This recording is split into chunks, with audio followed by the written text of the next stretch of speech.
morning guys. For today's vlog guys, magluluto ako ng teriyaki pork.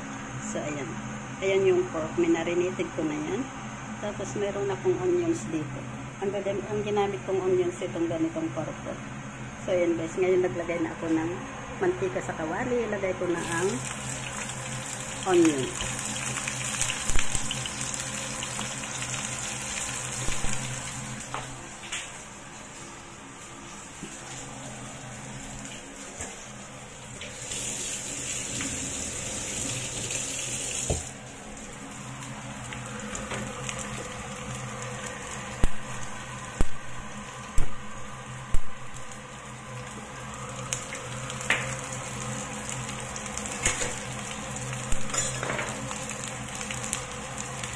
So ito na guys, i-fry ko muna yung onions bago ko ilagay yung pork.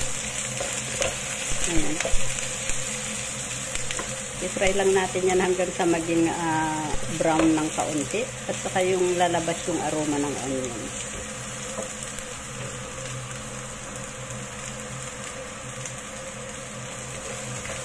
Ayan, ang bango ng onions. Ayan guys.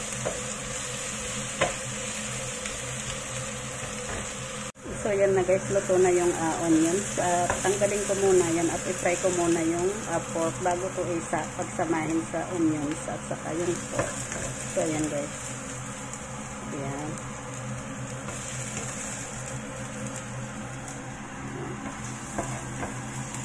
Pagisan lang natin lahat yung onions. So, yan. Ngayon, maglalagay na tayo. Ilalagay na natin ang pork. Ito. Yung pork ay na-marinated ko na yan. Nalagyan ko na yan ng teriyaki sauce at saka mirin, yung Japanese sauce. At naglagay din ako dyan ng kaunting wine. So, yan guys. I-fry lang natin yan hanggang sa maluto bago natin isama yung onions.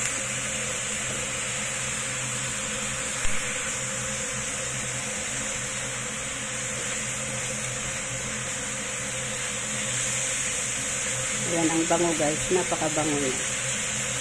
Masarap ito. Ganito yung, para hindi naman siya yung laging boiled or yung adobo. May iba naman tayo ng recipe. Teriyaki pork with onion ball. Onion ball.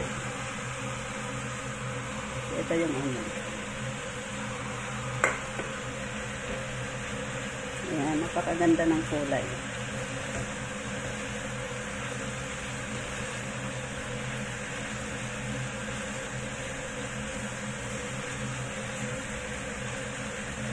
So, ganyan lang guys.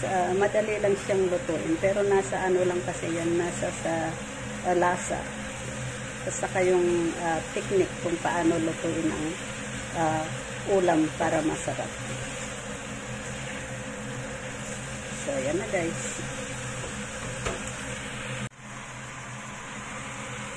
So, ayan na guys. Luto na yung pork. So, isama ko na yung onion ball.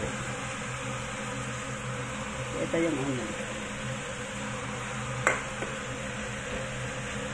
Ayan, napakaganda ng kulay.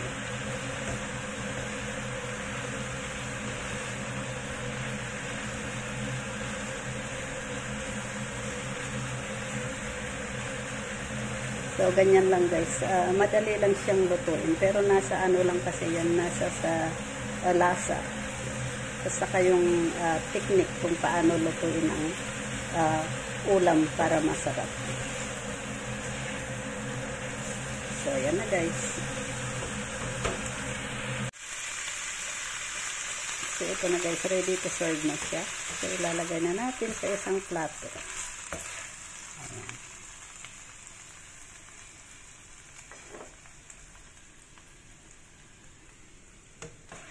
So, ayan na guys. Ayan ang ating teriyaki.